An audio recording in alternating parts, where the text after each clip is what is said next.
Good day, chess players. Here we are again, and our video for today is regarding the what we call the Budapest trap.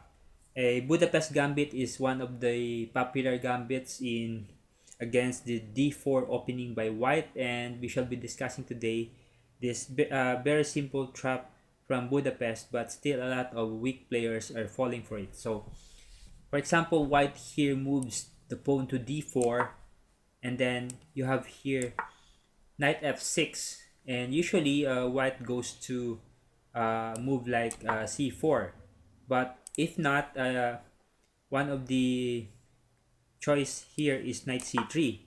However, uh, lots of beginners usually makes the move knight d2, although there is nothing really that wrong with this opening choice. It's just an opportunity for black. It opens up an opportunity for black to create a trap here in the Budapest. So Budapest starts with the sacrifice on e5 with the pawn.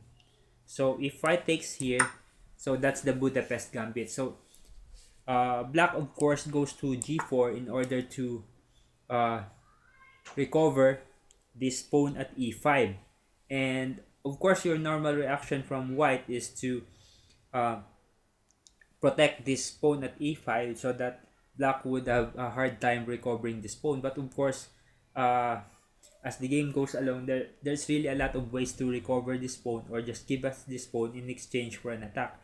However, lots of beginners usually has that uh, desire to drive away the knight that encroach into their territory. For example, here, the trap would be made possible for those that would essay this move h3. So, as a beginner, this seems to be a perfectly normal move. There seems to be no much danger here.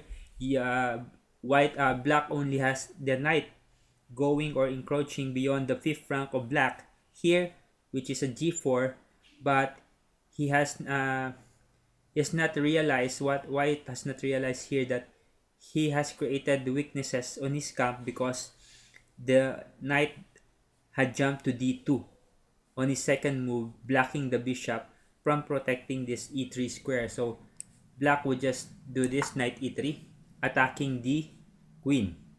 So the queen would be lost here because the if white takes on e3, it's he already lost the game because he would be eventually be get checkmated here. So just like that, the queen goes to h4 check, and white can do nothing but cover the check with g3, but black would just take it with his queen or with the queen. So queen takes g3, and that is checkmate.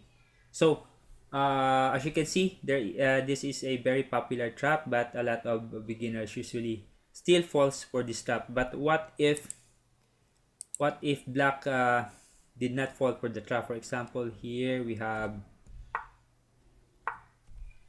here knight g4. So instead of h3, white did not fall for the trap. So instead of h3, white should have just moved his g1 knight to f3 to protect the pawn at e5, and then we have knight c6 attacking the pawn at e5 again, and something like this, knight c4, and like that black attacks the f2 square, and then you have e3, and now queen e7, and black would be able to recover this pawn.